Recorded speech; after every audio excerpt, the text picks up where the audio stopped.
Thank you for coming to our first 2013 Long-Term Care Idea Hour.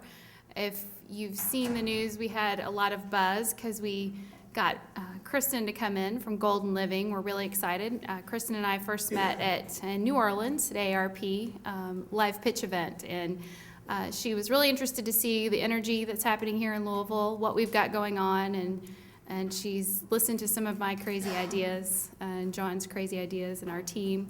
And we're excited to listen to her speak about Golden Living. And Kristen is VP of Product Development, and she's done a lot of internal development for some of their new products and looking at their strategies and as they navigate the healthcare system and look at the trends and look at the barriers and challenges. We kind of agreed that we're all out there scouting for new technologies, new ideas, and new solutions to take better care of our residents. So she's going to share some of her stories and her 10 years of experience. She is a Midwesterner, Ohio State, so I knew I loved her for a reason. We love Midwesterners. She's now in Texas, and I invite her to come up. Please give her a warm welcome.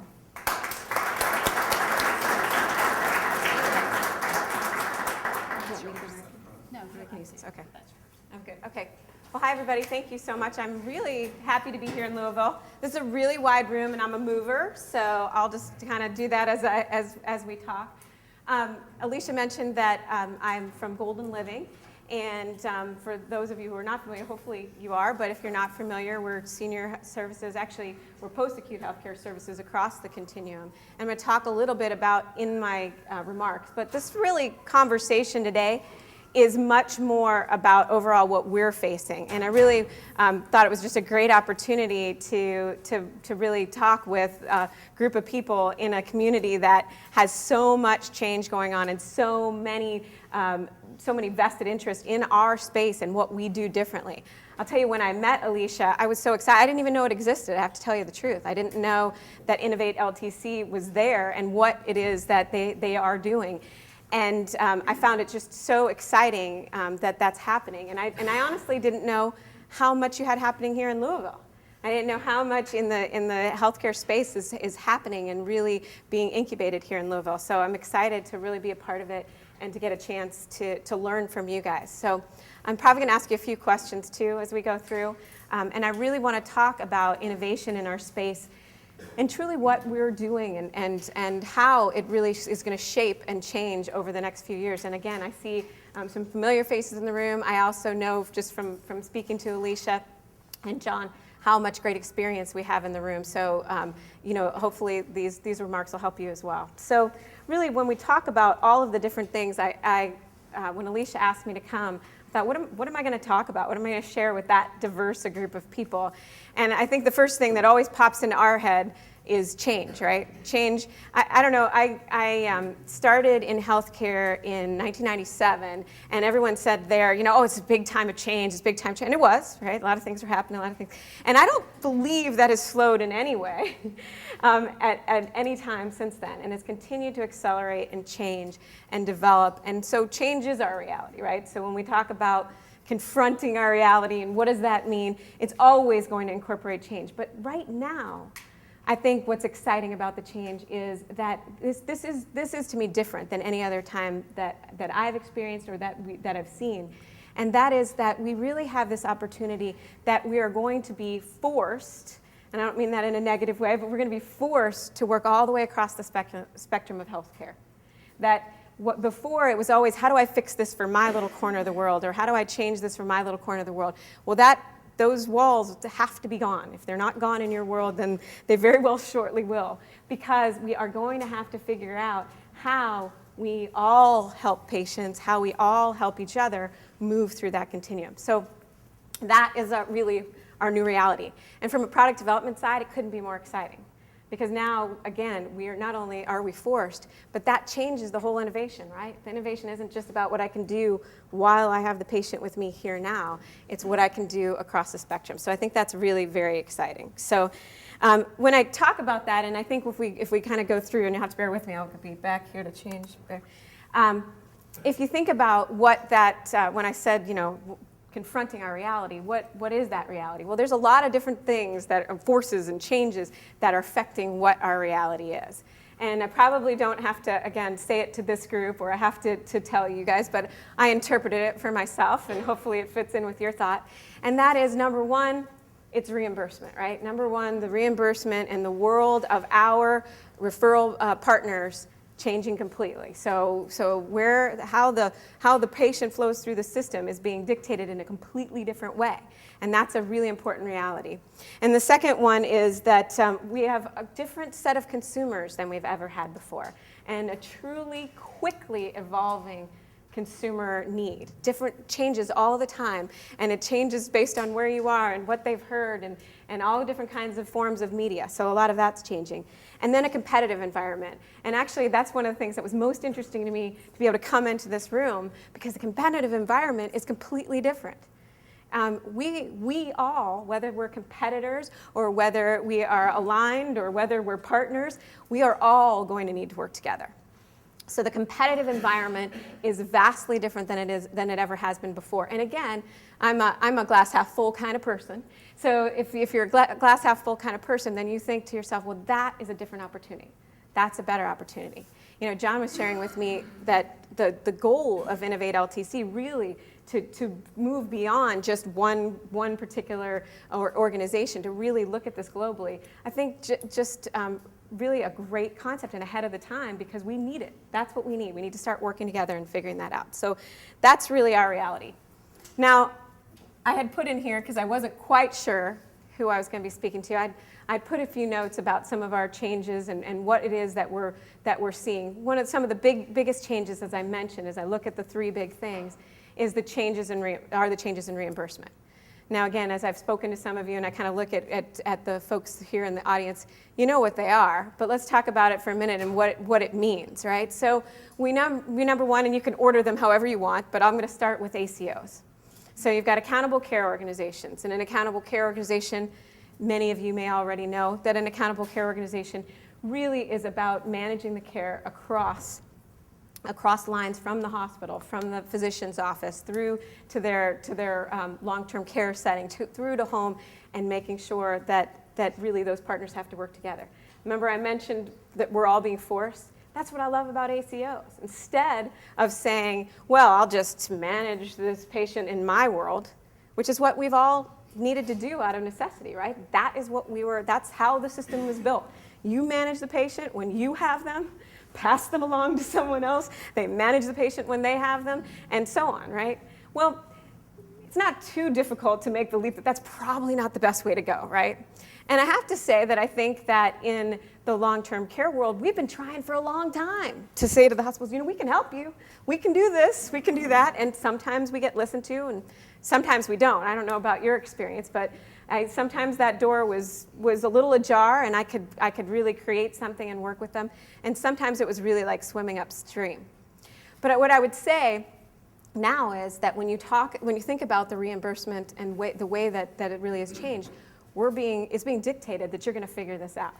That, you know, between ACOs and the other bundling, and then the other, which is hospital readmissions. How many times a day do you say readmissions? I don't know about you guys, but I probably say it 100 times a day because it's always coming up. And when we talk about what the difference is for hospitals and what it means. For those of you who are not familiar, we have ACOs as a funding, or as a new way of funding through Medicare. You have bundles, which are very similar, but they're different models, but essentially the same idea of how do you coordinate care, how do you can share in the savings if you help us, the government, to figure out a more effective way, less expensively, to care for a patient. And then you've got the readmission, which all of this built out of the Accountable Care Act. If you say that for readmissions, the whole idea is that the hospital is no longer incentivized to just go ahead and send the person out as quickly as they can. If you weren't aware of this, basically, hospital was paid on DRG. DRG was basically based upon a certain amount of days, the geometric mean length of stay for a patient. And if the patient stayed less, you gained from a hospital perspective. If the patient stayed longer, it costs you more, but you still got paid the same amount. Because of that, patients went out quicker, right? You guys all went, that was the last time that things changed drastically. Suddenly patients were leaving the doors as quickly as they could from the hospital instead of staying extra days, right? Well, now the government went, wait a minute, now I've got that patients returning in a significant amount of, I mean, they're doing it all the time. They're saying maybe 70% of hospital stays are unnecessary. That's pretty drastic numbers. And if you think about that, you've got this whole other change that really, that really affects all of us, right? Because just right there, just that one thing, and all of a sudden the hospitals were going, oh, we need to know you better. Did you guys experience that? We need to understand you. They wanted to, in some cases, dictate what you should do. Now you need to do this and do this and do this. In some cases, they wanted to purchase. In some cases, they wanted to just understand. There's all kinds of things that have been happening over the last few years. And again, most of you guys in this room have been experiencing that. And so the exciting point of that is, again, we get to innovate together. So it's not just a matter of saying, okay, well, you know, I'm going to change this little piece of my world. Now we really get to go outside our doors and bring that out. Even as I was looking at some of the products, and you'll hear about them, Juvent and some of the other products today, when you think about it, I don't think about it anymore of what are we going to do with it. I want to think about what are we going to do with it, and then is that patient going to be able to take it with them? And are they going to be able to get it, that service or that technique in the next place that they go? Because we want that continuity. So it's changing not just the way we provide our services, but it's changing the way that we'll buy new innovations, or the way that we'll think about how to implement those new innovations. So all that, and again, I know that some of that to you guys in this room is just, you know, things that you're aware of. You know that's coming. You know that's happening. And on top of that, we always have our consumers, right? So talk about an unpredictable, unwieldy lot. You know, we have consumers that go all the way across the spectrum, right? We're talking to people's grandkids. We're talking to the actual person who might purchase our services. We're trying to understand if they know a lot. Do they use the computer? Do they not use the computer? Do they want it in paper form? How do they want to be communicated with? It was interesting. We did this focus group, and at one point we did the family members. And then about an hour later, we did discharge planners, okay? And I don't know if you've never experienced a focus group. Focus groups are just a great way to really, in a microcosm, hear about what your customers are thinking. And again, it's a focus group, so you have to take with a grain of salt that people have. But it's a really interesting way to ask those questions that you've been wondering. So anyway, one of the questions we asked is, do you tour? So we asked the family members, do you tour? And you know, they were all kind of sheepish, because we know they don't really tour that much, but they all felt like they should have, right? So they were like, yeah, you know, and I think it was about 35% of the people in the room tour. So a little bit later, we asked the discharge planners, do people tour? Absolutely. 90% of the discharge planners said 90% of people. 90% of the people tour and go and see your particular property. So, you know, it's interesting because what the discharge planners wanted from us was very specific information that would basically just get someone to our door. That's all the information. We don't need a lot of information because they're going to go tour. But they weren't. So then our consumers were saying, we want to be able to go out on your website and virtually tour, and we want to be able to feel like we're experiencing what's going on in your locations, and we want to understand that. So again, from a consumer side, we've got complicating factors. First of all, that everybody doesn't agree on how, right? So that we have how many more communication channels than we used to have, and everybody wants all of them. So we have to figure out how do we do that. Then we also have a heightened sense of expectation, right? How much do people expect? What do people expect when they come to your door? They expect a lot. They expect, we find that people expect the same level of nursing that they had in the hospital. Not realizing, of course, that it's significantly more expensive. That's why the hospital's more expensive, one of the big reasons, right? So that's one important reason. We also know that our customers are looking for, are coming with a shortage of time. So now I've got all this information, but I don't have the time to really process what it is.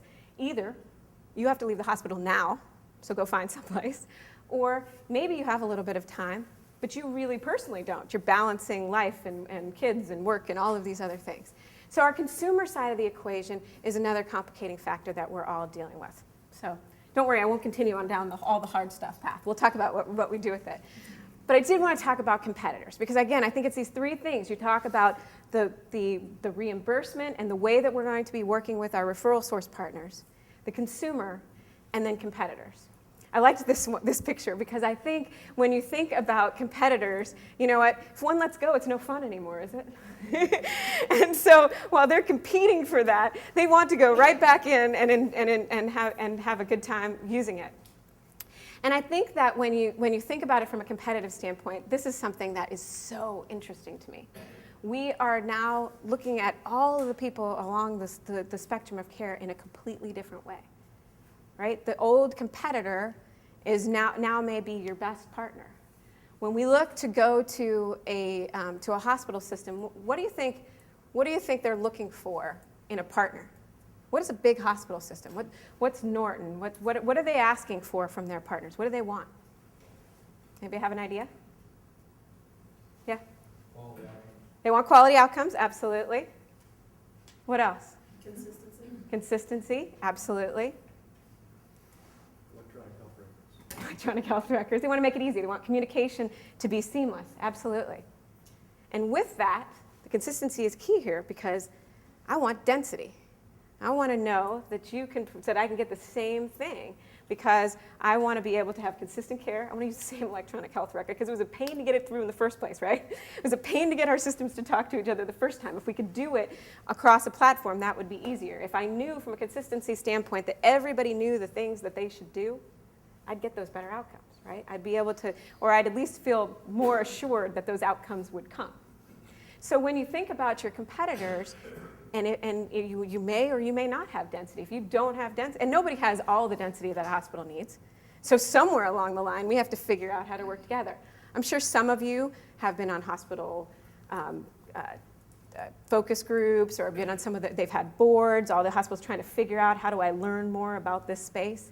And with that, what they're trying to do is figure out how do we make something that's more consistent, something that we can kind of get our hands around so that we can work together. But that changes completely our competitive landscape, right? Because it's not just about, do I outdo the people down the street and have this better thing? Did I build the new stuff? And it's about how you coordinate it across. Because we're all going to have to figure out how to do some more of these things together. There are going to have to be some things that are standards. There's going to have to be more of those types of things, and it changes the way that we develop. So again, as I started, I wanted to talk a little bit about the background of where all the change is coming from, what's happening, what are we doing, and then that changes a lot about how we then go about really figuring out what do we do next. And with that, getting into the more positive part of things, there's a lot happening. And again, I still think no matter how you look at it, no matter how it seems challenging or seems like we've gotten thrown another curveball, this puts us at that threshold of time where we get to create very differently than before. And with that, incentives are probably for the first time better aligned for that, right? Because in an accountable care organization or in a bundle, you get to share in the savings, right? So that means you get to say, I'm going to find an efficiency, and instead of being penalized for the efficiency, because under the current system, if the patient leaves sooner, what happens? You stop getting paid, less money. So as soon as they leave, there's no more incentive for me, right? And that's the same thing, the reason I put the readmission in, because the patient left and came back. That was actually an incentive that way. Good news, they came back. They're a return. They liked us. So then you think about how should that shape the way we design from here on out? And so I kind of came up with my own 4 R's: redefine, repackage, reinvent, and realign. I'm going to talk a little bit about those and just kind of go through briefly, because I know we have some other folks who want to talk, and I want to be happy to answer questions. But first I want to talk about how do you redefine. So you need to really think about how we look at ourselves. And I'm going to read this because I have one of those definitions from the dictionary, and I really thought that we hear continuum. How many people have heard the word continuum in the last 24 hours? I would think everybody had at some point in time, the continuum of care. And so, but I thought about this, I looked up continuum, and continuum is more kind of about pieces and parts coming together and things like that, but the spectrum is a broad range of varied but related ideas or objects, the individual features of which tend to overlap so as to form a continuous series or sequence. Let me say that again. This is from dictionary.com. Broad range of varied but related ideas or objects, the individual features of which tend to overlap so as to form a continuous series or sequence. And I think that so much better defines what we've got to be about. We've got to overlap. We've got to overlap much better, and we've got to be continuous. So if you think about what we're trying to provide and what we're trying to change, we've got to think about even that differently. I can't just think about my services or what I'm going to do, but we want to talk about what we're going to do. How are we going to solve the problems? And what does that mean to the next person down the line? So I think that's really an important part of the process. And truthfully, we're being redefined by others. I think one of the things that I find most interesting is the payers. So payers got, remember we had managed care, which got a horrible name, right? You know, we didn't want to talk about managing care and all those kinds of things. And then payers went kind of quiet for a little while. And then they started to kind of ramp back up in how they manage things. And now payers are just coming right out and saying, I want you to do this, I want you to do this, I want you to do this. And they're really defining very, very specifically. And I've talked to our folks that manage contracts and things like that. And I would assert that they're doing that because they need to control, right? They got to control. They're the ones that are holding the risk right now, and they need to control. In the absence of a good plan, they're going to give us theirs. So we have to go with a different plan in a different way than we have before. We don't just have to say, oh yeah, okay, we'll jump through those 15 hoops and we'll take that payment, and we need to talk about what's going to be the right way to do it. How can we be vested in it? How are we at risk? Changes everything very significantly. But in the absence of a good plan, people are going to give you theirs. And so I really assert, as we redefine, we don't want to just have ourselves redefined. The system's starting to do that. We want to be a really active part in how you redefine. And I think that's really important as you look at what you're doing. For us, one way that we did that at Golden Living is really look at bundling and take an active role. So we have a bundle, a level 3 bundle, and we're actually putting together the systems and the process, and we're working with our partners on that bundle to say, this is the way that we think, these are the changes we think we can make. Can we eliminate that 3-day stay rule? Everybody loves that one if you're in long-term care. Can we eliminate that? Can we look differently about how we manage throughout the spectrum of care? If we don't have a service in an area, where are we getting it and how are we partnering with those people? So bundles allow us to really affect the way that our care is provided and the way that we establish it. And we felt that organizationally that was a really important way for us to be a part of it. We also have the opportunity to be a part of other bundles and other ACOs. And it's that active role that's going to be so important for us as we go forward. The next one is packaging. So, if you think about what everybody is looking for and what they're doing today. Again, I mentioned we've got consumers, we've got the payers, we've got referral sources, we have all these customers that we're trying to speak to. And it's not going to be okay to just talk about the same things anymore and just speaking about your amenities or just speaking about one specific thing. We've really got to be able to capsulate for the different customers what we're about. And truly, actually, my role within the organization of Golden Living first started out of this. We didn't really have anybody who was saying, this is what it means. We do this, and we do this, and we do this, and from a business development standpoint, we are cranking out materials and talking about all these different things, and we're trying to speak to multiple audiences. But at one point, we had some folks come in and say to us, your team, your business development team is really undereducated about your product, right? They don't know. And I said, that may be true. We can always learn more. But what I tell you is that we haven't put it together in a way that makes sense to the customer. So it isn't that they don't know. They know lots of stuff. But nobody's put it together and said, this is what it means. So you take all that context of what's happening with our consumers and all the different development, all these different things out there. Take ACOs and bundles and payer changes, and you think, you can't package like you did before. You can't just go out to singular people and say very specific things to them. We have to think about how it comes together. And once again, defining where those lines are, which don't exist anymore, and thinking about how you bring it to market in a very, very different way. So we talk a lot about messaging and exactly how that we can, how we can do that differently and how that message needs to be not only repackaged but disseminated differently. So then reinvent. Reinvent, I think, is where it gets really exciting, because you can take what you're doing and put a little bit of a different spin on it. But when you think about reinventing, that means we really are at the forefront of change that's going to be so important to each of us.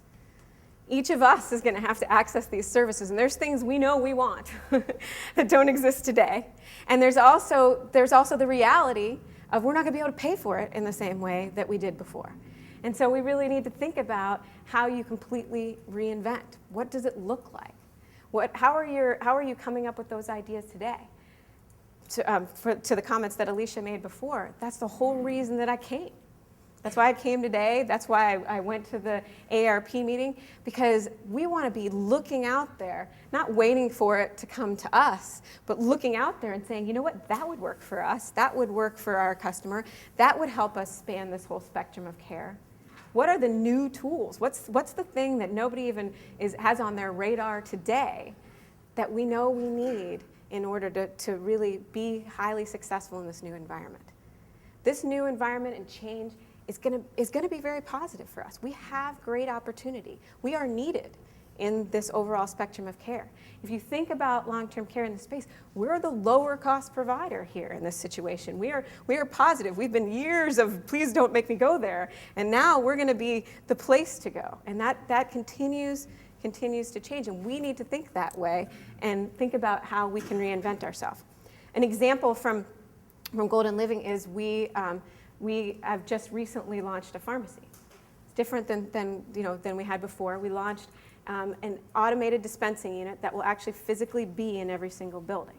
So they actually will be able to get about 90% of their prescribed oral solids right there in single doses in our locations. So we looked around. We tried to find that technology, but we didn't see what we were looking for. So we created it. And I say that very simply. Obviously, it was not at all simple, and there's a lot involved in that. That's the extreme of reinvent, right? But that's the kind of change that we're talking about here, an opportunity where something like that truly has value and truly can help to set us apart.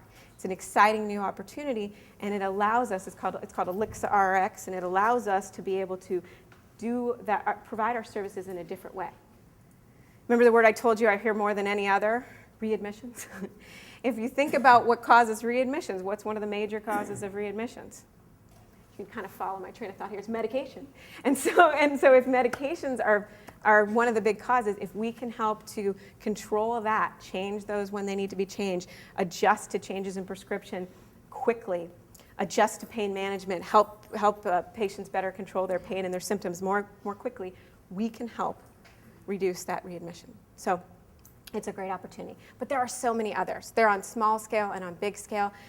What I've found so interesting is I've just gotten, the beauty of this particular role is to be able to just go and look and just say, hey, would that work for us? And there's things that are being done in not-for-profits and in foundations, and there's things being done by some of these great new products and people who are creating them in an entrepreneurial way. And there's great opportunities for us to take something out there and bring it to our space. And again, also working with other partners because there's a lot there. So it's a great opportunity. And I'm just going to finish up here in a couple minutes here because I know we're hitting the end of the time. Realigning, I think I've talked about a lot, which is really that spectrum, right? That's how we're going to work differently across our spectrum and how we're going to make sure that we truly have a different approach to care that's true. Thinks about that spectrum. Remember, it's that overlap. How do we overlap and cause one continuous but one continuous care for that particular person as they go through their needs throughout the community. And just a couple of final comments on all of that. Here's, I think, the hardest one. And again, we thought that the reason we started creating, I actually have a clinical counterpart and myself, and our roles are to think about not only what are we going to do and how we're going to do it, and take all those great ideas, because we get them. You guys get them from your business development people. You get them from your clinicians. You get them from all these different places. But what happens sometimes in our space, and in probably every company of every size, is it gets stopped. But we have some really legitimate reasons, right? We've got regulation, we've got litigation, we've got all these different things, and we've got a lot of reasons why it would be so challenging and it's so hard to get past. And we've got all these different rules and all these different things we have to worry about. And we're caring for people in a fragile state. All of these reasons. And this is the thing we have to fix together. We've got to get there faster. You got to get there faster. I used to have this boss who used to say, you can have it fast, you can have it good, or you can have it cheap. Pick two of the three. And I think it's pretty good. I used to say it all the time. But guess what? We have to do it faster. We have to do it better. And we have to do it cheaper. And that's what we're being asked to do. So I think it's really important that we think about how we work across. And these kind of groups are such a great way to really talk about what we can do differently.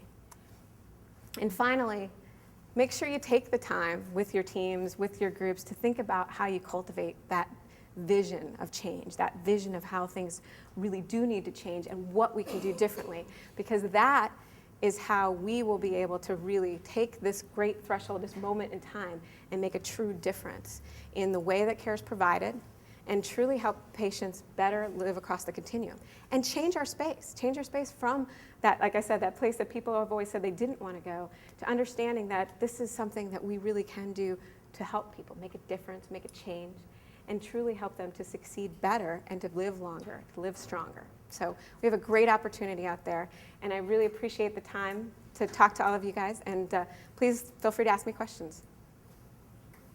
I want to thank John for having me here, and our company. Some of our employees are in the back there, team members. And Kristen, what an awesome presentation. And I think I've been absolutely blown away by all the resources that are here in Louisville for senior care and long-term care. And I'm very impressed with what your community has done and what the state's doing. And I want to applaud you. I've been in the healthcare industry for over 20 years in various aspects of that, as in an entrepreneurial stance in management and also in innovation. And I was in Washington several years back, about 4 years ago actually, and was at a meeting of the assistant head of in vitro diagnostics for the FDA. And we were talking on the side, and she made a very interesting comment, because I said, why are you so interested in vitro diagnostics? And she said to me, she says, well, internally we see that as the savior of healthcare. I said, really? She goes, yeah. She goes, what people don't realize is that in 7 years, imaging alone will consume the entire Medicare budget. And we see in vitro diagnostics as a way to reduce imaging. And that really kind of, I had to sit and I asked her again, are you sure? And she goes, oh yeah, we're sure. And I think what that did for me, it was a huge wake-up call. At the time I was with Medtronic, had just been with Medtronic for years, and we had a lot of products at that company, healthcare products, very expensive products, and products that covered pretty much every chronic disease condition out there. But I'd never heard someone from Washington give me those kind of numbers and that stark reality that the system was really running out of money, and they actually had a deadline for it. It was 7 years. And that was 4 years ago, so that leaves us only 3 years left. So I think Kristen's presentation about innovation and reinventing is very appropriate, and also something that all of us have to stand up and pay attention to. And one of those things too is we looked at the formation of this new company, Regenerative Technologies. We began to identify that what are the areas that we can really change, and I mean make an impactful change in healthcare, not just come out with a new widget or a new product to do something a little better or a little cheaper, but how can we have a significant impact on the cost of long-term care and the cost of care.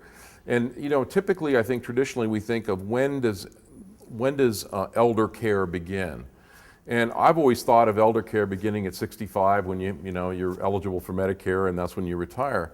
But realistically, when you think about it, now that I've gotten into this company, I realize that elder care begins in the 20s, when a person's 20 years old.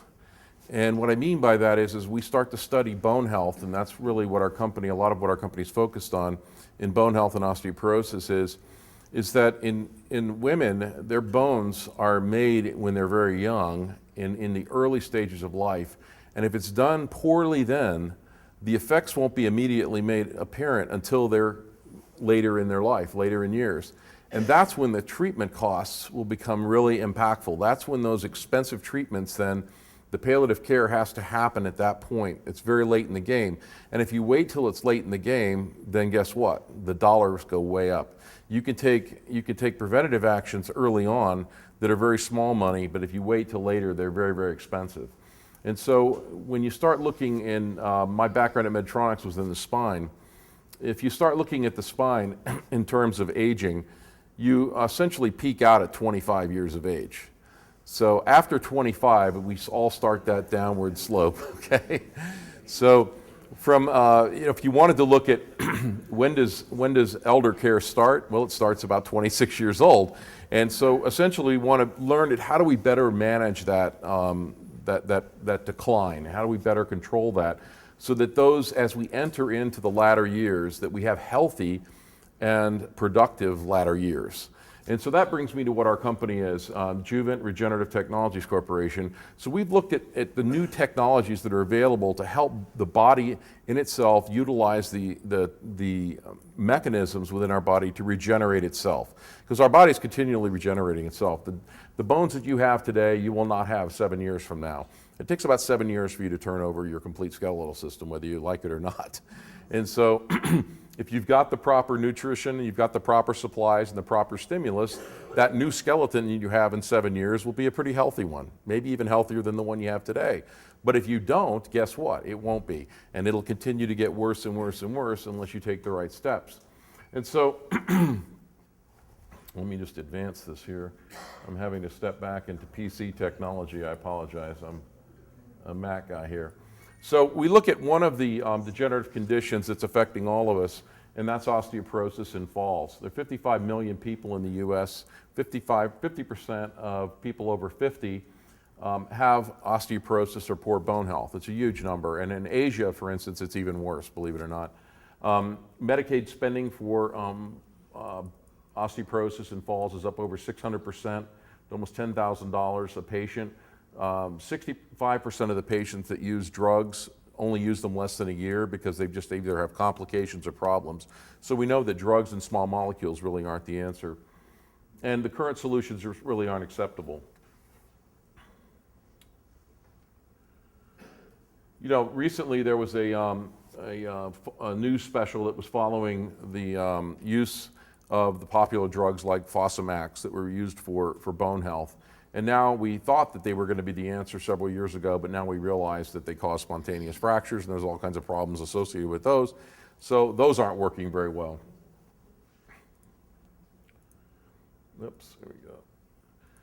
So what's the solution? Well, you know, again, we looked at the model of the body and its regenerative process, and how can we augment that or stimulate that to help make it more effective and better.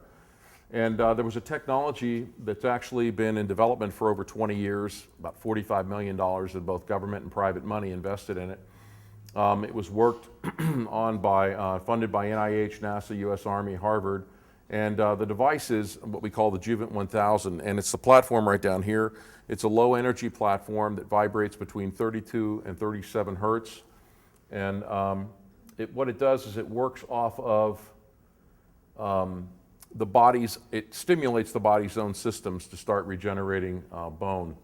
And we talk about vibration. You've probably all seen some vibration platforms of one form or another. Some people have heard of the power plate. You know, Dr. McCullough, who's very famous on the internet, you probably all have heard of. He was endorsing a thing called the power plate, a vibration platform. But really, we start to realize all vibration is not the same. You have a Stradivarius violin that vibrates, and then you have a jackhammer that vibrates. And they're two very, very different things. We have one that produces low energy, it's a constructive energy, and then of course high energy, which is destructive. And so again, we distinguish ourselves in our technology from those types of high energy platforms. So how does it work? Well, dynamic motion therapy works by what we do is when you stand on the platform, we oscillate a signal in that 32 to 37 hertz range at 0.3 Gs, which is the amount of force that we use. And then that signal then goes up into your body, and then it comes back down, and it's registered by our accelerometer that's in the platform. And it calculates the ideal frequency within that range, 32 to 37 hertz, and then it locks in at that point, and then the treatment runs for 20 minutes. Now, you can stay on the platform for 20 minutes once a day, twice a day, depending on what your condition is and how much treatment you need. But it's unlike all other whole body vibration platforms. We have over 20 patents and applications issued already, both in the United States and worldwide. It's simple, safe, and easy to use, and unique.